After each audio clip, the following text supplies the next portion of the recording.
খোকন মিয়া সাহেব স্বল্প সময়ের জন্য বক্তব্য রাখবেন।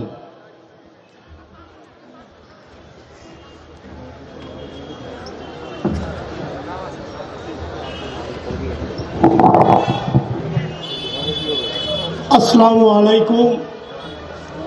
সমস্ত প্রশংসা মহান আল্লাহ পাক তাআলার। কুচবিহার জেলা জামাতি উলামা হিন্দের ডাকে হরিণচড়া ফুটবল খেলার মাঠে কেন্দ্রের বিজেপি সরকারের ওয়াকফ বিলের প্রতিবাদে এই প্রকাশ্য জনসভার সম্মানীয় সভাপতি আমাদের কুচবিহার জেলা, যার কণ্ঠে আমরা মুসলিম সম্প্রদায়ের মানুষ আমরা গলা মিলাই, সম্মানীয় বাড়ি সাহেব সভামঞ্চে উপস্থিত আছেন, বিভিন্ন মৌলানা সাহেবগণ, বিভিন্ন গুণীজন ব্যক্তিরা সকলেই মঞ্চে আছেন। এই মঞ্চে বক্তব্য রাখবেন পশ্চিমবঙ্গ সরকারের গুরুত্বপূর্ণ মন্ত্রী, আমাদের সকলের প্রিয় সম্মানীয় সিদ্দিকুল্লাহ সাহেব। উনি তার বক্তব্যের মধ্য দিয়ে কেন্দ্রীয় সরকারের বঞ্চনার প্রতিবাদ এখান থেকে আমরা শুরু করতে চাই।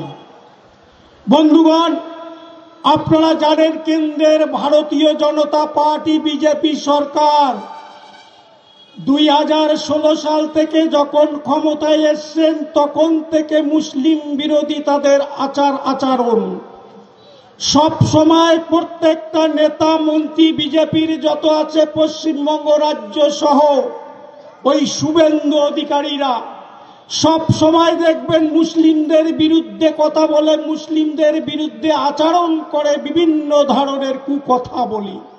আমরা প্রতিবাদ জানাই।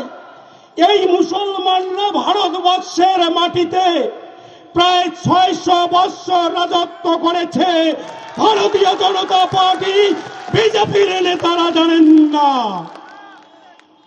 মোগল থেকে শুরু করে শেষ নবাব সিরাজদৌলা এই বাংলার পবিত্র মাটিতে পলাশির প্রান্তরে নবাব সিরাজদৌলা একটা কথা বলেছিল, দাদুকে ধরিবে হাল কে পার করিবে তরি।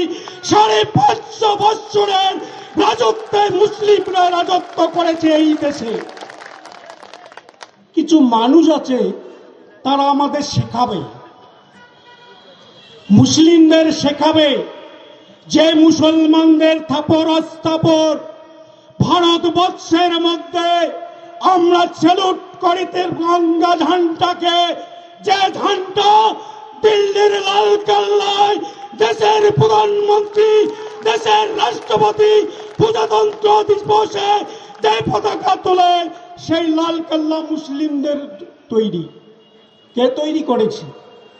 কে তৈরি করেছে? বিজেপির নেতারা বড় বড় কথা বলেন মুসলিমদের নিয়ে, যে লালকেল্লা কে তৈরি করে দিয়েছে? মুসলিমরা তৈরি করে দিয়েছে।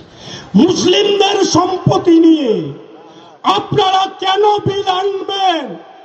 মুসলিমদের সম্পত্তির উপর কেন আপনারা আঘাত করবেন?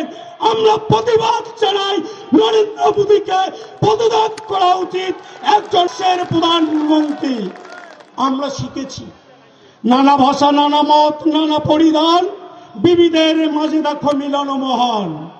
আমাদের কবি নজরুল, মোরা এক বিনতে দুটি কুসুম, হিন্দু মুসলমান, হিন্দু সে তার নয়নমণি, মুসলিম তার প্রাণ, নজরুল লিখে গিয়েছেন।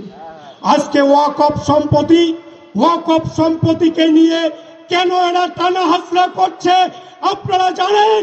ভারতবর্ষে মুসলিমদের থাপড় অস্থাপড় 550 বৎসরের কোটি কোটি হাজার টাকা তাদের নজর পড়েছে, শকুনের নজর। বিজেপির প্রধানমন্ত্রী স্বরাষ্ট্রমন্ত্রী অমিত শাহ, শকুনের নজর পড়েছে মুসলিমদের ওয়াকফ সম্পত্তিতে, নজর পড়েছে শকুনের দলে। এটাকে থাপড় অস্থাপড়কে ভোগ করবার জন্য বন্ধ।